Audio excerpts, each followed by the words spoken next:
just an example of making it real. Yeah.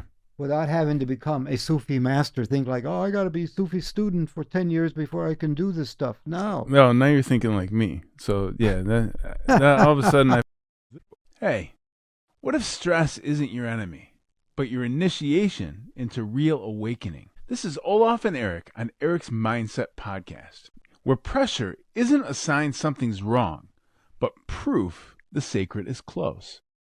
In this continued series on reframing stress and spiritual awakening, we expose the real mechanics of sacred stress, what the Sufis call the twofold path. From warriorhood to eustress, from Zohar to Matthew Fox, we don't just explain it, we live it. And just when you think we agree, we don't. God as everything or God as other. This is the tension of real spiritual practice. It's not clean, it's not certain, it's alive. So if you're stretched, if you're in the fire, if you're doubting what's real, good. That means you're on the path. Let's walk it together.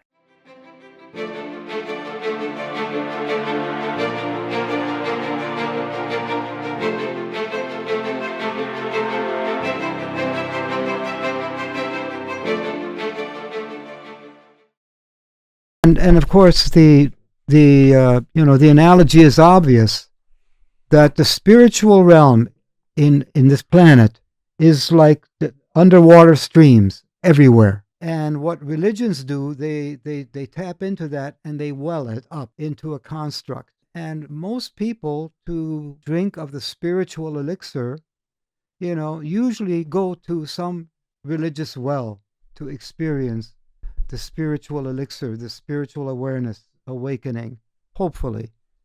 Unfortunately, too many wells forget the water and become kind of an entity unto themselves, meaning it's more important about our doctrine, about our songs, and about our prayers, and about our practices, rather than what they are all for, to tune us into the transcendent underlay of existence, the transcendent relational aspect of our existence, and the transcendent empowering. So there is a quote from the Zohar. And just before you go on, I like your what you always say about, you call that mistaking the saddle for the horse. Is we get caught up in the ceremonial aspects and forget what the whole damn thing is for. Mm-hmm. Mm-hmm. It's about, the idea is that the experience with the sacred is like riding the horse, but we put a saddle on the horse in order to make it easier and share the ideas and things like that, and then we create songs and chants and things, but the idea of the chants are in order to have that experience with the sacred, not to have the experience with the chants and the ceremony. Yeah. And I thank you for mentioning the horse thing, which I know we're doing kind of a double analogy, but it reminds me, on 60 Minutes last night, there was a piece on natives riding bareback horses in racing. They have an annual festival that the native people do. Okay. And women and men warriors, women have to change horses in the race. They have to jump off the bareback horse, grab another horse that's bareback, jump on, and continue the race. The men have to do that 3 times. And so, there is a correspondence here between the warrior image, the spiritual warrior, riding the horse bareback. Absolutely. And it's a literal thing. And this one guy was talking about how he was losing his life in degradation, like alcoholism, and really off the mark. And what brought him back to his true self, his identity as a native person, but also as a spiritual, integral being, was his relationship to the horse. Yeah. The horse brought him back.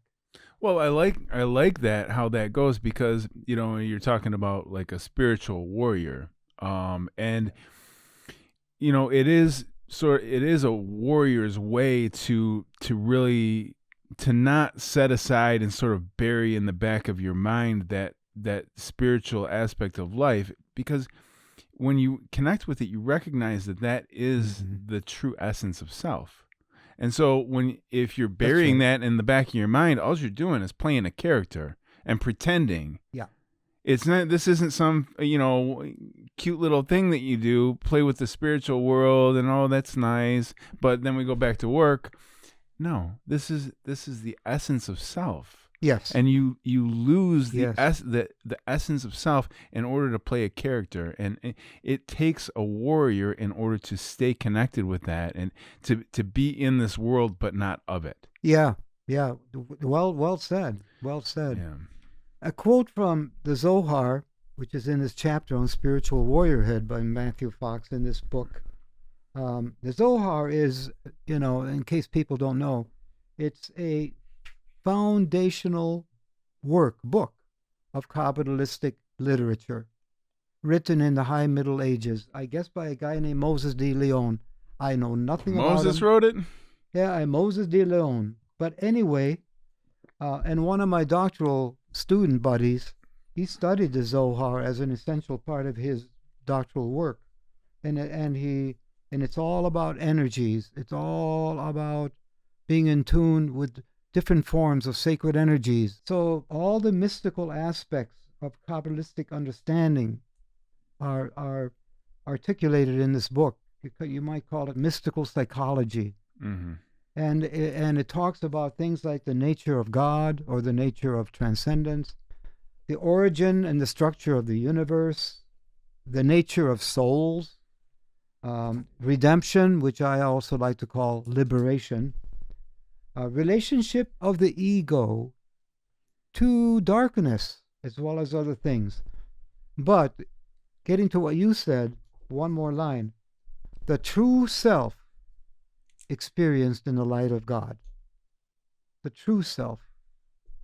And, there are different ways of saying it, and I've said it over the weeks, is my I am, which is a verb, expressed in action and relationships, mirroring the sacred I am. Well, I got 10 pens here, and none of them work.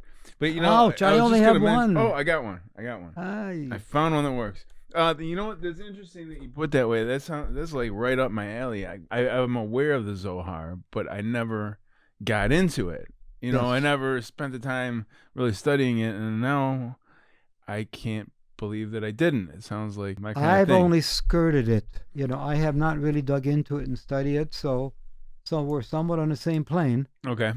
But here's a quote from the Zohar about spiritual warriorhood. Now, since a person's real work in this world is the work of the Blessed Sacred One must be as strong as a lion, hello C.S. Lewis, on every side, so that the other side, capital O-S, so that the other side will not overpower one and be able to seduce one. In other words, we don't fall into being in line with the transcendent automatically.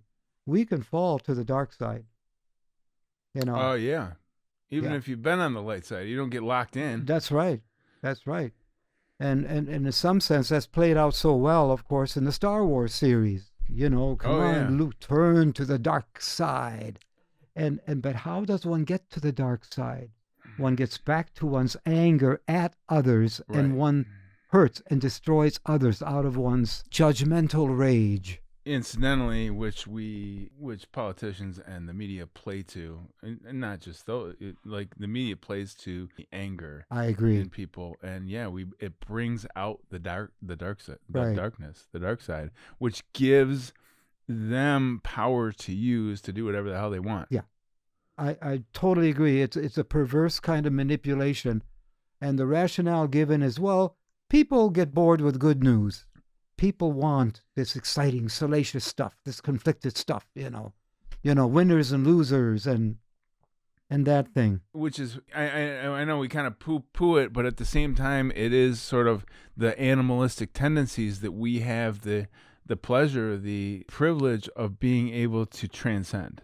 Absolutely. Yeah. And that's a gift to every human being. Yeah. We come out of, I almost want to say childhood, but it's not what childhood. It's animal. You transcend being an animal. Well, we also transcend being unduly self-oriented that is natural to a child. Mm-hmm. It's natural for a 2.5-year-old to be narcissistic and to go crazy because they're not getting the candy bar they want at the end of the grocery line. Mm-hmm. And the mother and father, correctly say, no, that's too much sweet. Yeah, and they go nuts and they kick their heels. And, well, there are adults who are like that. If things don't go their way, they go nuts and kick their heels. So, a part of overcoming of childhood is to come to a true transcendent self, mature self. So speaking of warrior, what Matthew Fox finds in his being a higher level educator is that what young people, he writes, whether they put it in words or not, are seeking something to live for, something to give their lives for. The illusory goals of shopping and making money will not cut it with most young people. Deep down, they resent this trivializing of their existence. Interesting, pretty loaded. That's an interesting way to put it. Yeah, no kidding. Yeah.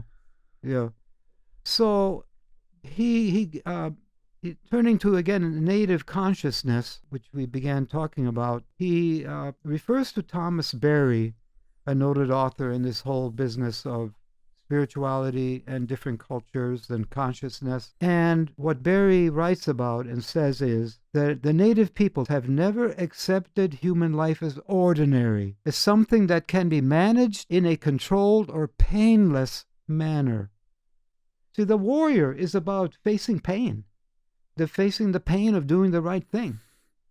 It's so easy to slip into the wrong thing, to cowardice, and just kissing someone's patootie just because if I fight back, whoa, I've got hell to pay. They realize that life tests the deepest qualities within the human personality, qualities that emerge in heroic combat, not merely with others, but also with oneself. Are we courageous enough to face the demons inside of us and the like? And with the powers of the universe. The sacred function of enemies was to assist one another to the heroic life by challenge, even by the challenge of death. So today, the so-called enemies that Matthew lists are things like they confront us internally and externally. Greed and envy, violence and self-pity, fear and sloth. Is it any wonder, he writes, that the return of the spiritual warrior is called for? A warrior defends what's beautiful. A warrior defends creation and its light. A warrior defends what the community cherishes. A warrior assists the community to survive, but I would also add to thrive. A warrior's heart must be strong but also creative. It must be connected to the whole. It must know quiet and solitude as well as busyness and engagement. It must be familiar with nothingness, and it must have tasted joy. It must know service as well as sacrifice. In short, it must know spirit. Okay, now here's an interesting coincidence between what I'm going to read a little further and today, Memorial Day. I think of Vietnam because Vietnam was to the heart of my early adulthood. And my draft number came up in Chicago and all of that. But I got a deferment because I was heading for graduate school, and that was a real privilege. But I also learned about how we were duped in that war, but that's another discussion. Here is something interesting, a distinction between the soldier and the warrior. I am reminded of a Native American student in our university who had been a soldier in the Vietnam War. On returning home to his tribe, his elders said to him, "You have been a soldier. Now we will make you a warrior." His training to be a warrior took 4 years. I asked him what was at the heart of this training, and he related this story. The elders taught him to play the flute, which he learned to do very proficiently. And if you know, he's got like a pan flute. When they felt he was ready to play before the whole tribe, We're going to have to throw in some flute sounds on this. everyone gathered. As the evening came to an end, and all were touched by his playing, that's warriorhood. Each elder came up to him with a knife in his hand and cut a chunk of wood out of his flute. At the end of the evening, he had no flute. When I quoted Eckhart to him, here's the quote, "The soul grows by subtraction," he exclaimed, "That is it. The soul grows by subtraction. Okay. All my training as a warrior was like that." The warrior is a very awake person. Right. You talk about awakening. A warrior is a very awake person, awake to what really matters. Yeah. What's at the heart of things. You know. Is this an older book? Not real old, but let's see. Well, I mean, over 15 years or so. You want to say something because more you about... say, okay, so you brought up about malls and stuff, and so yeah, maybe kids aren't satisfied by the malls, but they're definitely satisfied by playing on their phones or Oh yeah. No, but that's all of us. It's not just the kids. We're all the kids. This book predates phones. Yeah. This predates the iPhone stage, which started, 2012 or so? Right. So he's talking about kids in the early 2000s. This plays in perfectly to what we've been talking about in the series that I've been doing on stress and spiritual awakening and being that warrior, because it's so much easier to settle into. This guy has this book was written before the cell phones. It's so much easier to settle into the creature comforts that we've allowed ourselves at this point. So you have to be, back in the day, before all these comforts that we have today, you had to do things that naturally brought you into a transcendent state. Just the natural beingness of having to survive as a human being brings you into this state. We do it in going camping and nowadays, or frontiering, or now we have to make an extra effort to be outside with nature, but which is naturally brings you into a transcendent state. Yeah. And so now we have to kick it up a notch and be more of a warrior, like you're talking about, and to bring this spiritual self down to reality for us. So we're just going to continue to get lost, right, with this. But one more point is that a lot of times when you swing a pendulum far in one direction, it helps you catch what you're doing wrong. It's when we slowly move into a direction that's astray, rather than making a fast turn, which we have lately. Yeah. Into a direction which is sort of the antithesis of what it means to be a natural human being. In many ways. It can accentuate us. I'm not talking, I love technology. Yeah. But in many ways. Are we like, the minute you said that, what came to my mind was the frogs in ever-warming water. Yeah. If frogs are in ever-warming water, not warming too fast, they will not know to jump out until they die. And the slow, cryptic destruction of whatever. And I see all kinds of dynamics, without getting into details, of the destruction of democracy in terms of a governance that takes seriously of, by, and for the people. Mm-hmm. Yeah. Of, by, and for the people. Not just a few powers and the privileged. I see, compared to my early years in America, when I came as a child at age 8, and I was in ROTC, and during high school, very patriotic, learning about military ways and of leadership and followership. All of that made an impression upon me of what a price we pay to preserve democracy for ourselves in World War II, but even more so to preserve democracy for so much of the world, and leading to a relative construct of world cooperation for 75 some years, and now seems to be shredding. That is very, very concerning. But I feel like I'm speaking like a political warrior. You think the cooperation is shredding now? I thought we were going in the opposite direction of that, which is now we're getting into politics. But I thought like right now we got more cooperation than ever. I know maybe in the political arena. Yeah, No. I know that there's an issue with tariffs, but so we're figuring some things out there. But I think we have maybe the metaphorical term is tribes. We have a real tribalism, this tribe and that tribe. But as a social psychologist and psychologist, I see just the enclaving of different factors, whether Democrat or the right kind of Democrat or not, the right kind of Republican or not, the segmentation and the win above all kind of thing. Well, yeah, the other side is evil now. It's not just the other side has a different opinion. The other side is evil. Yeah, I can tell you quite clearly that's what it feels like to me. Yes. Yeah. And we need warriors to counter that. Mm-hmm. Whatever that means. I know that's an abstract statement. Well, that's having compassion with each other and looking to understand where are you coming from.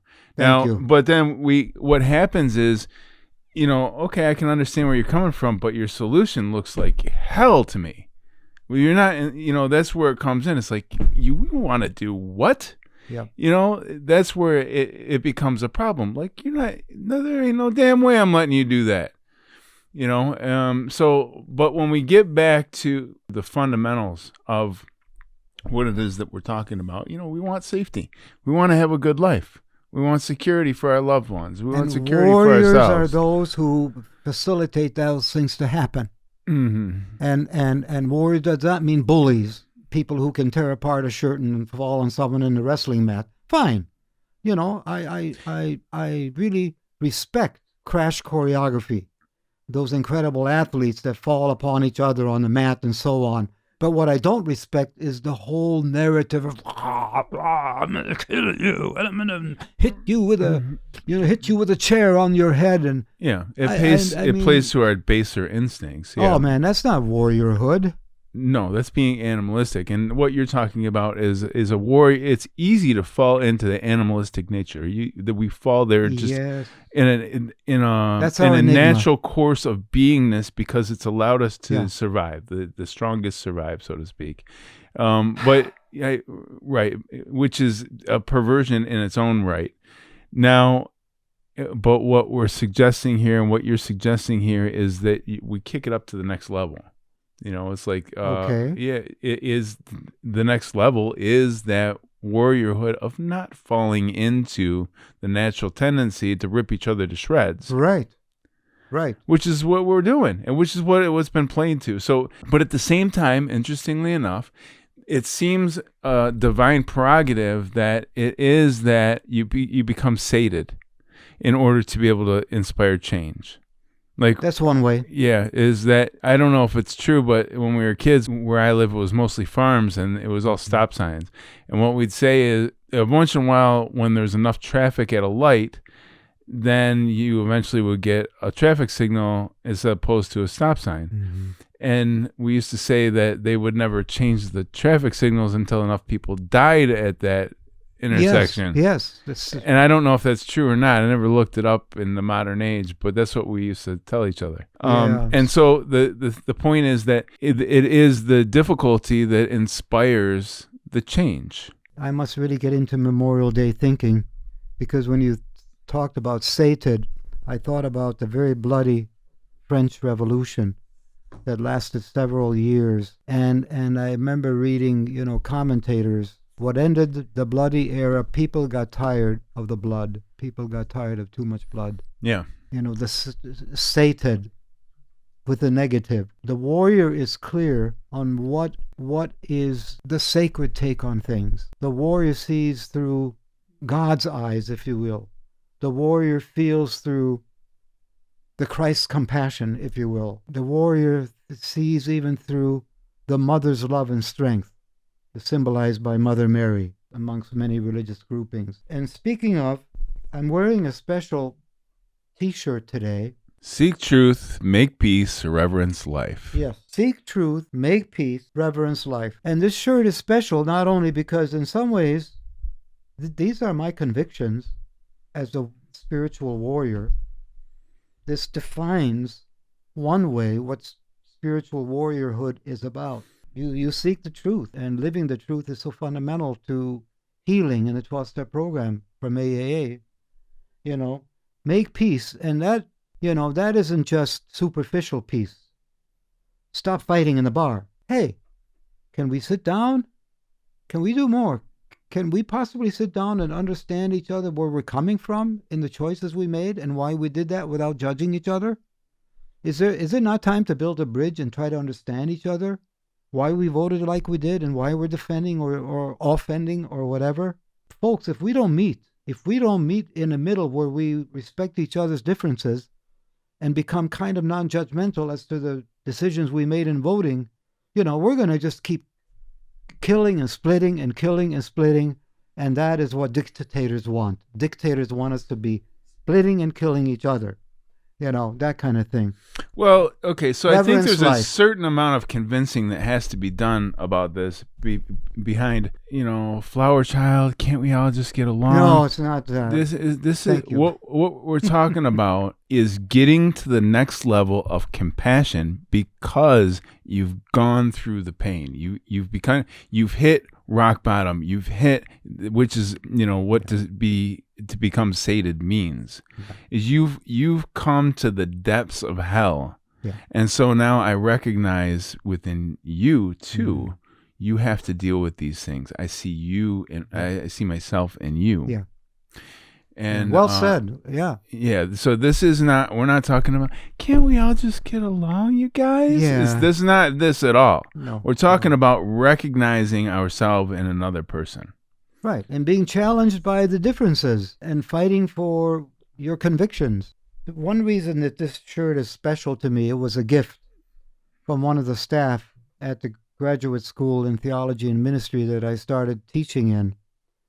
And I got very involved in environmentalism. In fact, I was asked to develop a graduate course on environmental ministry, what environmentalism can mean for faith groups and spiritual groups. And I collaborated with an environmental scientist to develop and co-teach it, a theologian and a scientist co-teaching on environmental ministry. That was sort of the backdrop of one of the Adrian sisters on the staff. The Adrian sisters are a dedicated group of nuns who dedicate their total lives to service. And her name was Lynn. She passed away. Lynn Hainham. Bless her in her minute. I'll memorialize Lynn Hainham because she was a warrior of compassion. She took care of the phone calls. She took care of, little things to help people. She was just one of those quiet, warriors that helped things to be good for the rest of us on staff and faculty. And she said, at our Adrian Sister bookstore, we sell T-shirts. And she said, when I happened to be perusing and looking at the T-shirt, she said, I thought of you and I got it. And here's the gift. I was almost in tears because she saw me as embodying these things, as one dedicated to seeking truth, making holistic peace, like you say, compassionate, not, get along, flower children, and reverencing life. I really believe that a critical piece of warrior work we need to do as a culture is return to reverence life. The piecemeal genocide happening in poor urban areas between young folks, pull out your piece and shoot. Look, I grew up in Chicago. When we had a dispute, what we did? We had a fist fight. Not knives, not guns. We had a fist fight. People would circle around and make sure no one got in the fray. And there were kind of like rules. You can't bite. You can't kick in the groin. A genuine fist fight. And usually for most people, it would be sort of even Steven, a draw. Mm-hmm. And finally, they would be sated. And I remember a friend of mine, had said something and someone took it wrong. when we were in 8th grade, and Al and this guy decided to have a fist fight after we got out of class. And both could see that, neither was going to win, quote unquote. So finally they got sated and said, okay, enough. Just kind of shook hands and said, all right. Right. We just seem to not reverence life like we need to. Mm-hmm. We are, for life warriors. It's about reverencing life in all of its manifestations. We will get there. I think it's just part of the process. I think I feel that, it's not, we can't look down upon not reverencing life. It's like looking down upon children for not being adults. This is the stage that we're at. So it definitely pays to look at where we're at and then look at where we could be and then create an aim and a goal and do what we have to do to get there. But I don't think that looking down upon ourselves helps. I think it actually just creates a situation where it leads us into guilt and shame and different things like that. So, I absolutely agree. That's where we're at. I am free to critique myself because I do not look down on myself. Sure. If anything, I look in the mirror with a sense of freedom because I know I am beloved by the sacred, and therefore I can face my mistakes. I can, make amends, as we say in 12-step language. Someone whose feelings I hurt yesterday, I can try to make amends today. If I can't make amends, maybe there are compensations of some kind, indirect. Like you stole $200 from someone long ago. They're gone. And you take your $200 for your own spiritual health and well-being, and you give it to an organization that they really believed in. You can make amends that way. Warriors face their weaknesses and work to strengthen them. Oh yeah, that's a big thing. Is that if the type of warrior that you're talking about, and I want to get into on this continued thing about Good. So, one thing at a time. Otherwise, I get confused going back and forth. Work on our weaknesses. A warrior working on their weaknesses is, you want to go into your fear. It is, how was it said? It's like the very thing that will bring you the most fulfillment is the thing you're most afraid of. Something to that effect. Is right. Boy, if you want growth in your life, constantly jump into whatever you're afraid of. Yes. Constantly. Yes. It will put you in a state of high alert, but I guarantee you will grow from that. But I definitely wanted to get into at some point, to the extent that we can, is we always talk about spiritual awakening, but it's important to me that we talk about stress during spiritual awakening, because I spent many decades in this lifetime in a state of high stress and very much judging myself for it, as opposed to recognizing it for what I now do. Is stress is a state of growth. It's an indication that you're growing. Now, like we talked about in the past, is that the kind of stress that you want is the kind of stress where you're pushing on the barbell trying to get it up, not the barbell's resting on your chest because you're trapped. You put yourself in that position. But you're looking for the stress that's related to growth, not turning it into something where you start to judge yourself and demonize yourself or villainize yourself and put yourself in a bad position for the difficulties that you face. When I worked with stress and in hospital settings as well as clinical settings, there is such a thing as what Hans Selye, one of the early stress researchers, called eustress, good stress. Other people, researchers like Mihaly Csikszentmihalyi, came to the word flow to indicate that there's enough stress, but not too much. Because if too much stress, a person will just collapse or give up. If there is not enough stress, you can fall into kind of a lethargy, an apathy. So there is like an optimal stream of healthy stress. where you feel impelled, and like I said, when it took 6 months to write the dissertation, in some ways it was stressful to wake up extra early by 5 o'clock in the morning, just put on the coffee and the robe and write for the next 4 hours and write just 2 pages and feel accomplishment. It was good stress. It was just right. And the same thing, of course, in so many other elements in our lives. Well, what I would say, though, is that, we go, oh, this is good stress and this is bad stress. But to be honest with you, I in the end, in my lifetime, I would say it was all good stress. No matter if it was good or bad in the way that we're talking about it. It was good stress because that's what my soul was telling me that I needed right in that moment in order to get to the next level. Good, bad, or indifferent as far as we're concerned. But I come from the perspective that we're always headed in the right direction. God is always with you. Your higher self is always with you. You're never being led astray. You might go to the dark side for a minute, but in the end, you are the light. And so that's my general perception with that. But I can go into astray if my stress is due to a certain kind of egotism and ego projection. Like I must success, I must get this degree or else I am worthless. All the meaning of my life, it's kind of over egoized. And so, yes, I'll just characterize it as not helpful stress can become, in the long run, a teacher and can get one back on the right path. In a qualified sense, I agree with you.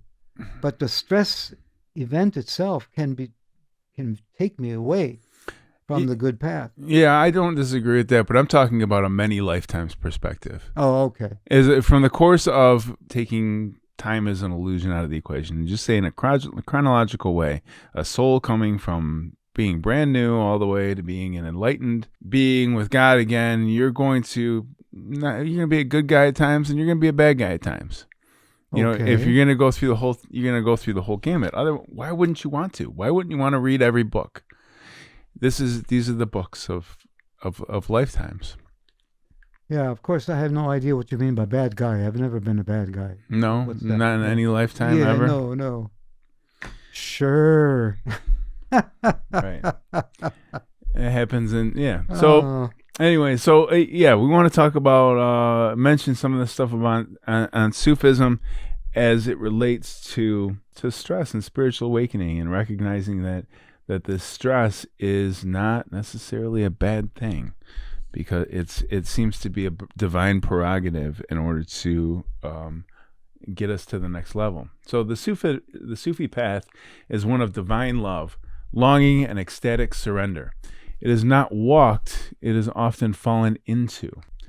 There are two seekers, the Salik, who moves through discipline, and the Majzub, who is seized by divine love. And if I'm hacking those names, I've studied them and then I always forget.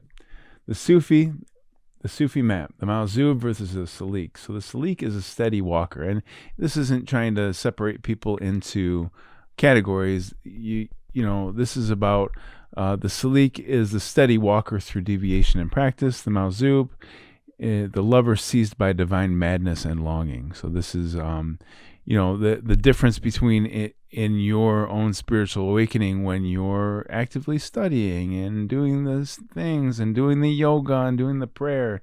That's more like the Salik. The Majzub, you fall into a mad state of awakening, and you can't. It's all consuming. It consumes you. Both paths lead to the beloved, but with different flames. The breaking of the heart. Heartbreak is not a distraction. It is the beginning. Grief and longing are sacred invitations to intimacy. The broken heart becomes the vessel that holds divine love. Divine madness. Number 3. Divine love can overwhelm reason and identity. Spiritual obsession, vision, and surrender emerge. The ego dissolves in a love too large to name. 4. Practices of the lover. Man, feel free to jump in at any time. This will still be written down here. If you have anything to add, The Zakir. Remembrances through divine names and breath. Tears, poetry, dance, and beauty as sacred practice. The goal is not performance, but presence. Yeah, I want to mention, I think I have before, but in context, presence. Effective spiritual practice, whatever the medium in the moment, is designed to highlight the sense of sacred presence. It may be felt more from within out, or it may be felt in the sense of the environment in all things. And one of the practices that I found to be in line with this, I don't do it all the time, but once in a while when I feel moved, I do what I call a kind of a spiritual, spontaneous Tai Chi-ish dance to quiet meditative music. The quiet meditative music, and I just let my body move, and I'm aware of the movement. It's almost like slow-mo dance, hands extended maybe in one direction, and then I feel something and I kind of slump, and I just, and my mind kind of records that slump, the awareness that, in some ways I'm allowing myself to be slumped in life. Too many spiritual practices people limit themselves just to one medium, words, or a particular way. Or what's the right way? What's the right religion? Yeah, right. What's the right things to do? Whereas I encourage the creative expression toward the idea that you sense the sacred presence in that moment, those minutes in your life, whatever that may mean. And then after I feel like, I've done enough movement, dancing, maybe let the music play it out, or I just stop it. Then I take time to simply process what happened and see if there's any insight from you might say, the standpoint of sacred awareness, spiritual awareness, not just psychic, situational. So I'm kind of reminded of that when I see these words, Perfect. Just an example of making it real. Yeah. Without having to become a Sufi master, think like, oh, I got to be a Sufi student for 10 years before I can do this stuff. No, now you're thinking like me. So yeah, that all of a sudden I find something cool and I have to like dive in for, yeah. So becoming the cup, much like the vessel and Kabbalistic, you are hallowed to hold divine love for others. You become a silent blessing, a presence of safety. The Sufi becomes a vessel of healing through stillness. Hopefully we'll get to some of the Rumi stuff. Rumi is, a very popular philosopher, poet who his main thing was Sufism. Oh yeah. Report divine practical integration tools. Repeat divine names, zikr with breath. I don't think I got into this. I got so many notes. We can check into some of them. Sufism, the path of love. Sufism is the mystical tradition of Islam. At its core, it's not about doctrine. It's about direct union with the divine, who Sufis refer to not as God, but as the beloved. The entire path is about longing for the beloved, surrender to the beloved, burning in the fire of that love until nothing remains but God. So with regard to stress is the Majzub. It is that madness that we face. And I'm always reminded whenever I read that word about in Be Here Now by Ram Dass. There's a specific page where he shows this guy with his hair all frayed out, and he's talking about that on the path you fall into a mad state. You think you're crazy. You can appear crazy. You can appear mad as you're seeking this thing, because you go through different phases, but this becomes the illusion out here. Mm-hmm. And you want to seek this other side of things at all cost at times, until you can sort of bring it together and recognize that you're trying to create a bridge, not escape this. So the Salik is the walker on the path, methodical, disciplined, and devotional. This is, you get up every day and you pray and you do your thing, you do your yoga or Prayer, fasting, meditation, recitation. Grow steadily in awareness and presence. The Majzub is the one pulled by God, overwhelmed by a sudden pull of divine love. Often suffers through madness, heartbreak, or obsession. Skips the steps, gets dragged into God's fire. Cannot control the process. So this is like, you can be, I think is what is happening a lot of times now, is that you are awakened to these spiritual truths that you're not ready for yet. But then that becomes the reason to get ready for it, right? It's like the cup is being overfilled with light, and so the vessel is being overfilled with light, and so now it realizes that it has to grow because it's going through this pain. It's being shown where it needs to grow by pain. Mm-hmm. The Majzub does not seek God. He is seized by God. He is broken open by grief, love, beauty, and mystical rapture. Rumi's path, the lover torn open. Rumi was a brilliant scholar until his heart was cracked open by a spiritual encounter with the Shams of Tabriz. I was raw, I became cooked, I was burned.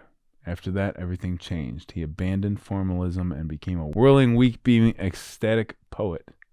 He speaks not of theology, but of divine intoxication, sacred grief, losing the self in the beloved's gaze. Yeah, it's a good summary list of the major factors of, like you say, Sufism or the Sufist way or perspective. The question is, how does a person get into this and get into this discipline, which is quite a long path. But hold on, that's a whole nother conversation. I am absolutely against getting into a path of this or that. Eventually I'll get over it. I'll grow enough to get over it. But when people say, like when you say, well, you're into metaphysics, I can't even stand it. I cannot stand it because I'm not into metaphysics. I'm into discovering this world that I've been given within myself. Okay. And when I have experiences, I need to seek out to see what other people have gone through and written about in order to contextualize and be able to communicate with other people about what my experience is. It's not like I get into metaphysics and now I want to preach it, or get into Sufism and now I want to preach it. But I definitely want to understand, like, okay, how does this relate to what I've experienced? Right, and that's part of that's well said. How does this relate to our listeners' experience? Well, then this has everything to do with, we're going through the process of, many more people, like we said, are, you need to be the spiritual warrior, which is you're going through a process of spiritual awakening so that we can become the people that can handle the mess that we get ourselves into, which is, again, is a divine prerogative. It seems to be the case is that we get ourselves into trouble and then we grow in order to handle it, right? It's like the hero's journey. And so what I'm pointing out is that in all these mystical sort of traditions is that the stress that we have to go through is part of the journey. I'm trying to recontextualize and show that it's not just me saying that. There's many traditions that are saying the stress is what helps you grow and become the person who can handle what it is that you have to handle. Well, and that also gets to earlier points made about the warrior. There's resistance that you have to meet and overcome. But I appreciate your calling me, on sometimes how we use words to sort of, not necessarily just to label a person, but the labeling is like a definition. So if I said you're a metaphysician, it is my codifying of how I understand what this rich world, this intellectual, spiritual, emotional, psychic world, you're immersing in it and learning particulars out of what's called metaphysical thinking and tradition. So it's not meant to be like a limiting labeling, right? But sort of a clarifier of the world you're in. It's kind of like, oh, you're really a baseball player through and through. You're not a football player. You're a baseball player through and through. Well, what do you mean? I'm a good athlete. I could also play football. No, wait a minute. Right. Not labeling you to shrink you. The label is meant to sort of get a handle on what you are about. But Right. when you say, I don't like that kind of labeling, I can relate to that side of your response too. I don't think necessarily the words are bad, but I hear you. It's like if people say, "Oh, you're a Christian theologian," oh, I'm just going to shut you down. You don't believe in science. You don't believe in empiricism. You're just into superstition. Right. I just put you in a box, and I Hey, know don't all put me in about that your box, experience. Right. Don't put me in that box just because I fit the label of a practical Christian-oriented theologian. I'm very interfaith. I'm very, broad-minded and very eclectic and a syncretistic theologian by category. There's a label. What do you mean? I take seriously other religious traditions and what they might have to say that's important for the human project and how they may interrelate with other systems of conviction. So Sufi mysticism, how does it relate? And one of the tools that I love that came out of Sufi mysticism is the Enneagram. It's a model of people to analyze their spiritual style, their spiritual journey, and what is the path of integration, what is the path of disintegration. And that comes out of Sufi mysticism. It is a practical model. 9 reference points for a spiritual labeling, if you will, of who you are in your spiritual journey. And the path of integration, one way, the path of disintegration, another way, that kind of thing. So, there is a correspondence, a very practical tool. And for now, I'll just, again, put the name on it, the Enneagram. ENNEA, meaning 9. Yeah. Well, that's a pretty familiar thing, the Enneagram. Yeah. People Yeah. know what that is, Yeah. I think. Yeah. And it's definitely, I think people like taking tests to hear about themselves too and get put into categories. Yeah, the idea behind this is understanding that stress factor is really from a bunch of different perspectives, and that's what this whole series that I've written up is. It's about recognizing the stress and reframing it.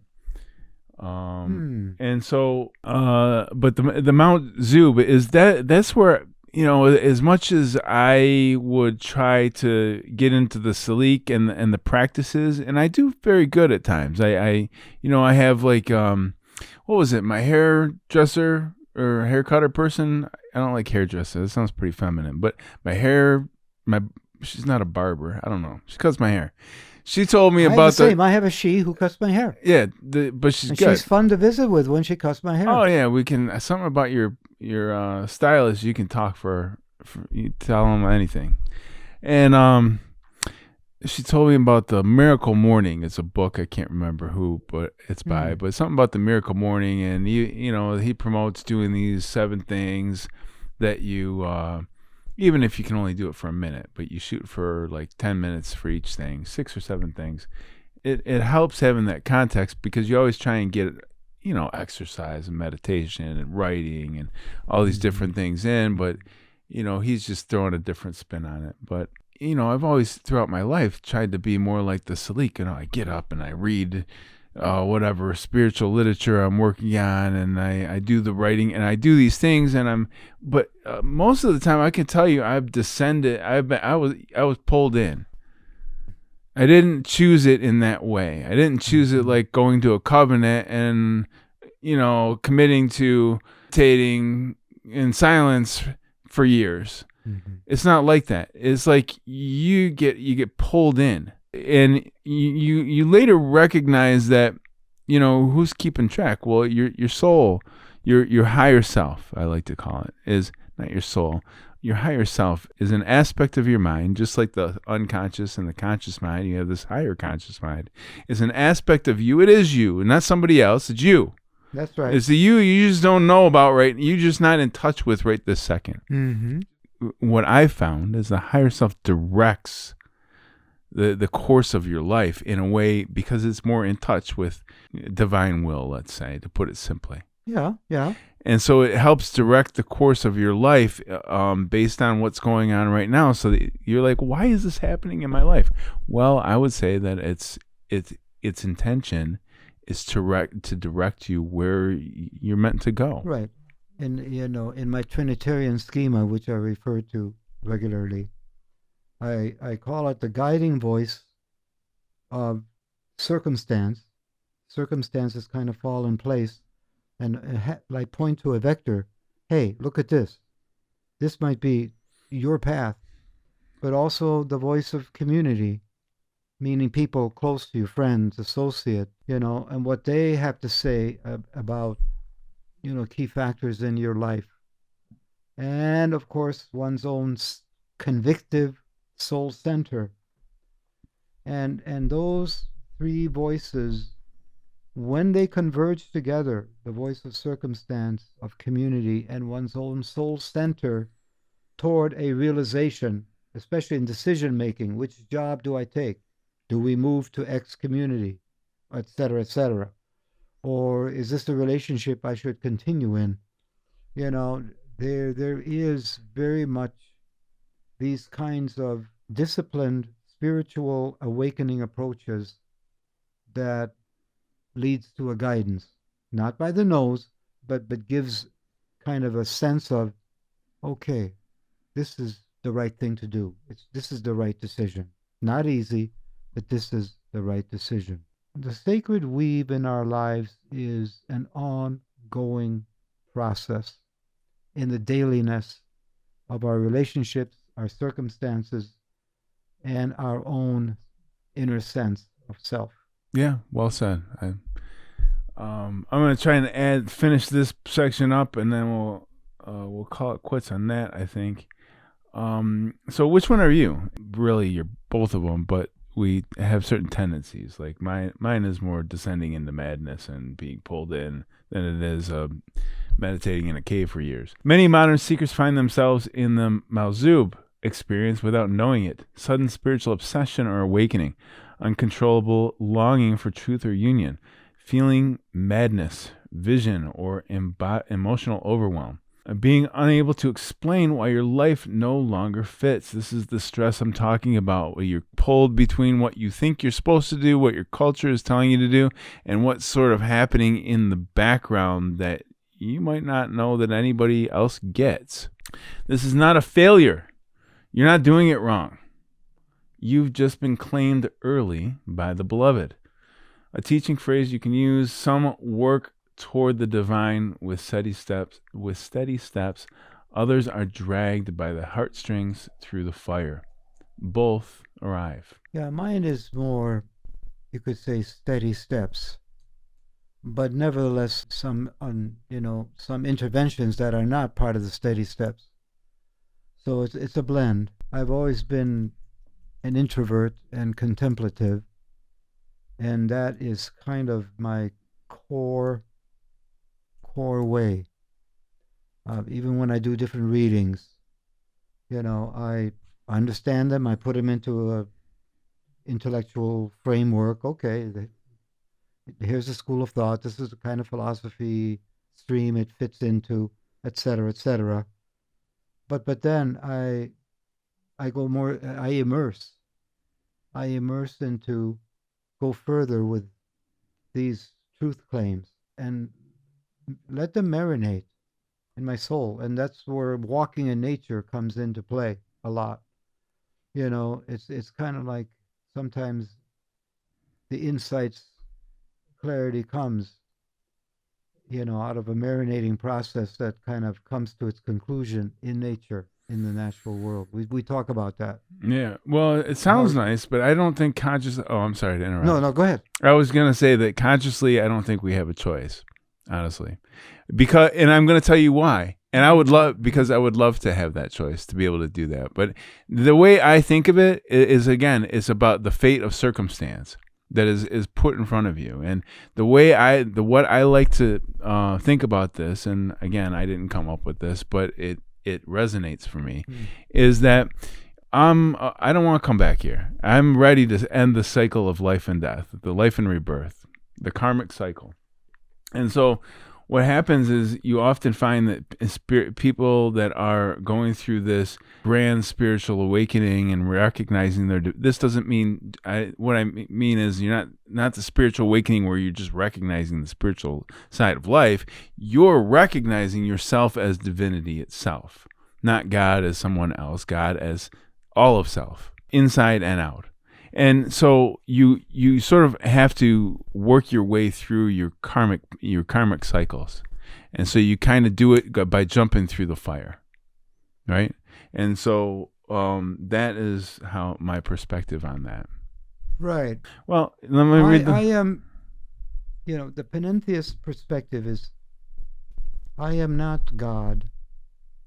God is truly wholly other. That's part of the picture, but only part of it. Mm-hmm. At the same time, that's the immanent sacred is in the weave of who I am and in my daily life. And in that sense, I am in God and God is in me. But there is always the otherness, but the kind of deep closeness of the sacred that it's closer than anything can be. It's like the closest thing I have to myself is my heartbeat and my breath. And the sacred, in a sense, is the holy breath and the holy heartbeat that undergirds my life. But there is still unity, but not unification. The genius of the Trinitarian perspective, and it's like a canopy of three different parts, three different kinds of parts, thirds. And this comes from a genius of a book called The Religions of Man, a little paperback written by Raimondo Panikkar, a scholar from the West Coast in the interreligious, interfaith arena. And he took the Trinity as a canopy over all religions. And then he says, certain religions fit under the canopy of the indirect textual, meaning the sacred is understood through the text, through the Quran, through the Torah. It's not just letters on a page, but it is words that when I incorporate the truth of the words, I am feeling the presence of the sacred. That's one kind of religious way that people connect to the sacred. The Christian way, he calls it, the personalistic way. And I would call it the interpersonal way. That what Yeshua makes very clear, especially in the mystical Gospel of John, that we can have a close horizontal relationship with the sacred as a friend, as a buddy. What? The holy other can be your buddy? Are you kidding? It's in the tension of the two that the truth lies, the dialectic. Thirdly, and this gets to the mystical, the spirit, the spirituality, the more spiritualisms of certain religious convictions, and that is the immanent sacred. The immanent sacred gives me a sense of, in as much as one can be close to but not absorbed by. It's almost like the yin-yang symbol does best in representing the unity of the human and the sacred, the human spirit and the sacred spirit. So it is indeed interior to a degree. God is in me and I am in God. It's also relational, interactive, And it's also exterior, meaning it's still the sacred beyond as well as between and within. Mm. So when I hear you say, I am God, I did not say that. I will be clear about that because Okay. that's a lie. Okay, no, that's This a misunderstanding. it's an important distinction. Okay, so say, clarify to me, because I don't want to misrepresent Well, in okay, any sense. well, it'll take some work because there's problems with our languages that distort the truth, and we all have. And I'm not trying to put down your religion, but in all honesty, a good portion of the world, especially the United States, has a relationship with Christianity, Of course, of some sort. And as far as I'm concerned, there is deep distortions that were promoted through Christianity. Yes, that I'm well distort aware of the some, truth. yes. Now, Yes. I would start to say things like, is God not his own creation? God is separate from his own creation. The second thing I will point to is when a baby, and again, we could talk about little points, but there's only so much time. The second thing I would say, a baby. Other is a function of the ego. Okay. The ego, so a baby who comes in does not know itself as separate from the rest of the world. But once you introduce the ego, it allows for the drama. It allows for the experiment to play out. It allows for this life on earth to play out. And it allows for it's the same as like light and dark. Light and dark allow for each other. If you don't have light or if you don't have dark, you have no form. You have no contrast. There is no otherness. It's the darkness coming in that provides form to the light. And so but the darkness presents also the illusion of separation. And I'm talking about, if the ego form, the character Eric says, I am God. Well, that's a lie. Mm-hmm. That doesn't make any sense. It's a misrepresentation. What I'm saying, what you're doing is a misrepresentation. Yeah. Absolutely. Because you're Mm-hmm. as that ego form, you are separate. There is other. Mm-hmm. Right? But I don't want to be an Eric and just be trapped in Eric. So I have to speak and I have to invoke as if I am the true divinity, which I am, because I can tell you that this keeps me in this world. The body keeps me in the world. Well, I don't have to keep speaking in such a way that keeps me there more. We're not a disembodied floating spirits. We are contextualized. Yeah. But what I'm saying is that I am. Christ talks in such a way that he's not claiming that he is the only one that's like that. He's invoking in such a way that to teach others to invoke in that same way. Yes, I agree. And so you speak in a manner that holds you in that space. And this is how you create the bridge. And this is what the Christ consciousness is you're maintaining yourself in that space of recognizing and we have to start, our languaging has to get there, but of recognizing that I and the Father are one. That's right. There's no other in that. And each and every one of us has that possibility to be that. I and the Father are one. Mm-hmm. Jesus, Yeshua, did not mean to say, I'm the only one. Right, exactly. The idea is we too. We are like apprentices of that truth. And we become replicants in our way, with our identities of that truth. Right. We are not, Olaf has an ego, which helps me to negotiate aspects of reality, but the ego is not my God consciousness. The ego is in its place. And it also is at the same time, right? But the yin and the yang... It's a tool. Ego is a tool of a deeper consciousness. Because if it wasn't, how could it exist at all? Because everything is an expression of God. So it had to exist in the beginning. It has to be a part of God. And again, it is a matter of perspective, but we could be saying the exact same thing and we're both right and we're both wrong. But you know what I mean? Yeah, it's language. It's like you can't have something that's not part of the whole. And the God is, when I'm talking about that word is a distortion too, but it is the whole, it is the light, and it is the darkness that defines the light.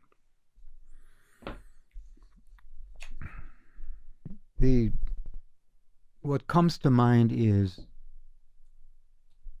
how do we negotiate the sense that creation is both in and of God, but it's also other to God? And that comes from Kabbalistic mysticism, that in order for creation to have its own integrity, it had to be, in some sense, separate from being just an extension of God. Otherwise, God has no relationship. Just like one of the, analogically speaking, one of the really pernicious, dangerous aspects of an intimate relationship is where the other just absorbs the one and do not honor the otherness of their partner. You're an extension of me and you're here to meet my needs, kind of thing. Well, that is not the nature of divine. The divine love is such that the divine creates the space for otherness. And you, in the freedom of your otherness, can turn your back on the divine. But that, of course, is to your demise. Or you can turn toward the divine. There is a dynamic of otherness as well as intimacy and closeness with the divine. I would agree with that in the way that you're saying. So, but we're so firmly grounded in otherness. The other guy, we're very, very, and so I don't feel like I have to promote that, because yes, you're right. You're saying God, essentially, to put it simply, God, hey, I'm God, I'm everything, I'm all alone here, so I need to create somebody else. Well, is God not his creation though? So God creates the vessel in order to take the light, and the vessel starts to collect the light, and the vessel goes, hey, wait a minute, I'm just getting all this light and I'm not working for it, and so the vessel shatters. And so now we're going through our tikkun, the sort of the process of recollecting the shattered pieces of our vessel in order that we may also share just like God, because we are of God. And the yet natural unfolding of our universe and our planet itself is evidence of the otherness of the universe to the sacred. It is not an extension of the sacred, and yet there is the sacred undergirding for it to happen. So you have kind of this difficult intellectual, emotional challenge as to how does God both support existence and yet not where existence is just an extension of the divine, but the existence has an integral otherness. And when I look at the unfolding of the universe, it is very clear that creation has an integral otherness aspect in the evolutionary dynamic. That life is a process, a natural process, which through autopoiesis, meaning as life learns from itself, it continues to move forward to ever complex forms, to develop communities of life. And eventually comes, Homo sapiens and different kinds of sapiens, and finally Homo sapiens sapient, supposedly us. And that is both a naturalistic process, but also a process that is in a blessing framework of our Creator. Our Creator lets the process unfold and is still beholding it in love, but not manipulating it, but beholding our existence in love, and through inspiration guiding us. Powerful inspiration. All of these methods of Sufi mysticism and other models of mysticism are designed to connect us to the sacred, who is also other. But these disciplines bring us all the more closer to the convergent point where the otherness is almost like, I don't want to say absorbed into oneness, no, an absorption point, but true fulfillment of relatedness. I don't know. I'm not saying does God ever get to express itself through being a human, or is absolutely, absolutely. How? God expresses God's self through us insofar as we are in the consciousness of the sacred calling on us each. My decisions to be in the field of psychology and spirituality, theology, are definitely callings from God. But they weren't like manipulations by God, like, okay, all of you have no choice but to... Okay, so it was an inspiration. Is the awareness that drives you, the awareness at the core of your being, is that separate from the awareness of God? They are intertwined. But they're not the same. They're not the same. They're intertwined, right? Yeah, I think that's the biggest distortion that's been propagated onto man, though. See, I am called to be God's stand-in, but I am creature. The awareness at the core of your being, not Olaf himself, the awareness of Olaf. My I am mirrors the sacred I am. Mm-hmm. But mirrors. It's not glump, but mirrors. And so each of us incarnates the grace and the truth of the sacred. That's the Christ model. But you, Eric, you incarnate the grace and truth of the sacred in a way that befits who you are, historically, DNA-ly, psychologically. You are unique. You are a unique entity given the gift of life by the sacred to sort of give to life in the name of the sacred who gifted you with it. It's kind of like the thing that I said to the funeral director one time. Your life is God's gift to you. What you do with it is your gift to God. That implies relationality, but also separation. The dynamic of separation and relationality go hand in hand like yin and yang. Okay. Please join us again next week when Olaf continues to try and convince me that God and self are other. But this has been good. I'll pick up the rest of the Sufism later. But, makes sense. Yeah. But you put it a lot more eloquently than me, but I don't think there's a debate. The reason that that there's simply not like a convincing me on a philosophical level is I'm not debating philosophy. Mm-hmm. I'm sharing experience. So am I. Yeah. And so that's why I say that we're both right and we're both wrong. It's maybe perspective isn't the right word for it. And language, sometimes perspective and language, and not easy to get into these nuanced distinctions with clarity and a common clarity. You know, I have a feeling that we are not like the highly divergent in this, but still working through in kind of a narrative way this distinction of otherness and yet oneness with the sacred. It's both otherness and oneness. And I talk about it's both. It's a dialectic. It's a both and. It's not an either or. Okay, and I talk about the fractal nature of awareness, and this is how I have not actually seen it. Can you explain what you mean by fractal nature? Well, yes, to some extent, because as far as I know, I came up with it, and I didn't come up with it. I witnessed it within my consciousness. There's got to be somebody else that's talking about it. That's talked about it in this way.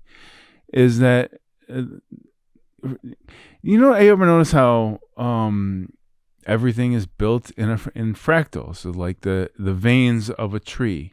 Okay. Fractal all the way out from the trunk all the way out into this little leaves. So the way ants build their mounds, the way bugs build their highways, the way humans build their highways, it happens in fractals.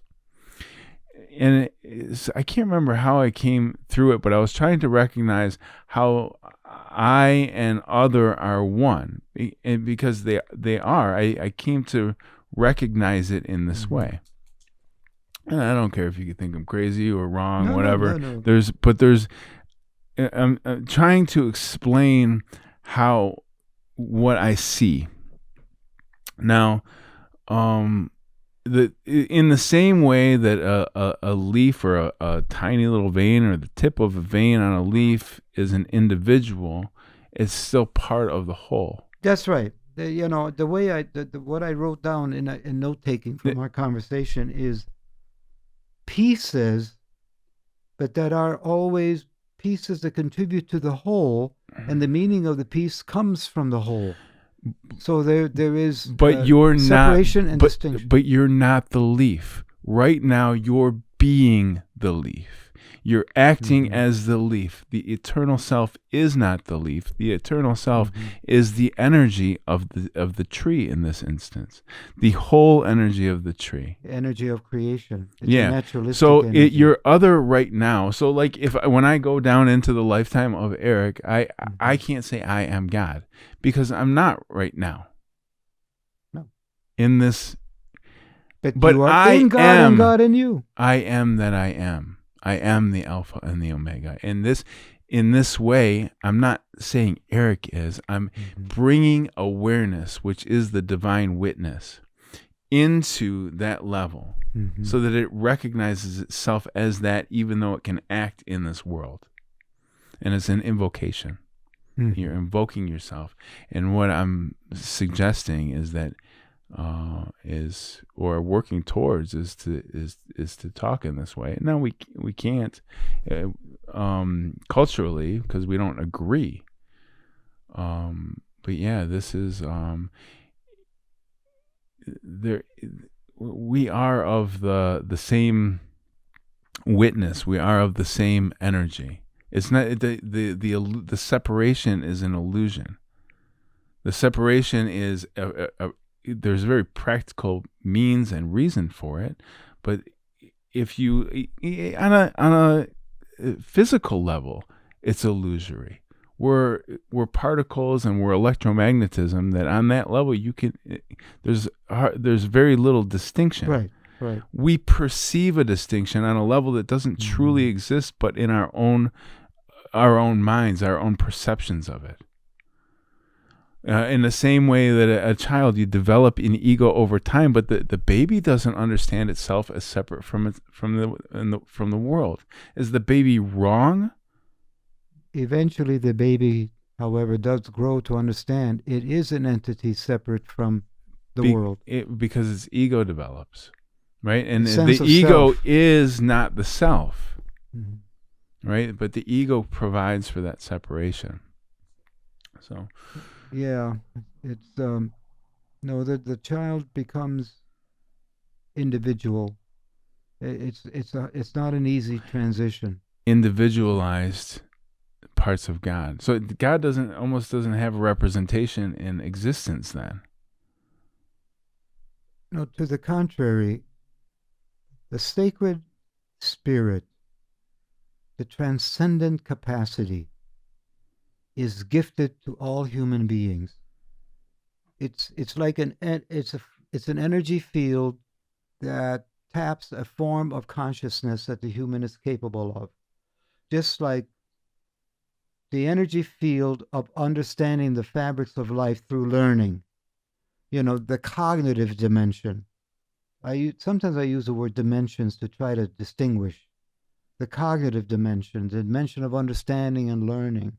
The kinesthetic dimension, the understanding of body life and health and how my body functions, and the emotional dimension, understanding the dynamics of our emotions and how important they are in the totality of our human experience, and then the spiritual dimension, the consciousness of sacredness that is within all things, but also beyond all things, and yet with whom we can have a conscious relationship, which might be called prayer. Might be called prayer. Oh, before we end, may I share something? Please do. You know, I know we said we're coming to an end, and we continue, which is great. Well, yeah, it's good. But you know, but I was thinking again to bring the conversation back to the idea of Memorial Day. Memorial Day. Walter Brueggemann is a Christian Old Testament theologian, very influential, renowned. He's the one I learned about being God's stand-in from. You know, that's our magic. You know, we're not just stand-ins for our own egos. We are stand-ins for the sacred agenda in this life, okay? So, he has some very meaningful prayers. And one of the prayers that fits today, it's based on a reading from one of the prophets, Jeremiah. God's gift in the midst of violence. The world trembles out of control. The violence builds, some by terrorism, some by state greed, dressed up as policy, violence on every side. You, in the midst of the out-of-control violence, we confess you, meaning the sacred, steadfast, loyal, reliable. But we wonder if you yourself are engaged in brutality. We confess to you to be governor and ruler, but we wonder if you manage. We, in the midst of our out-of-control violence, we in great faith, we in deep vocational call, we in our several anxieties, we alongside you in the trembling.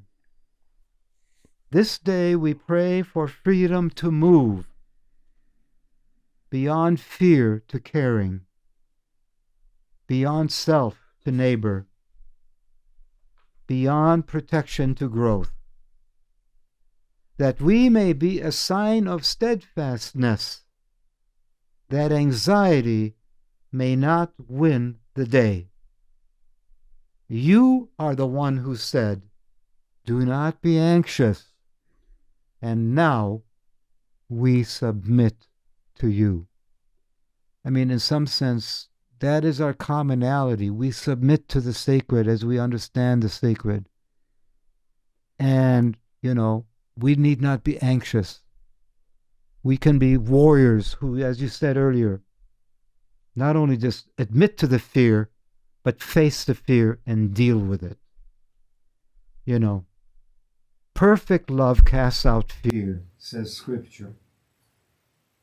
The perfect love of the sacred. Awesome.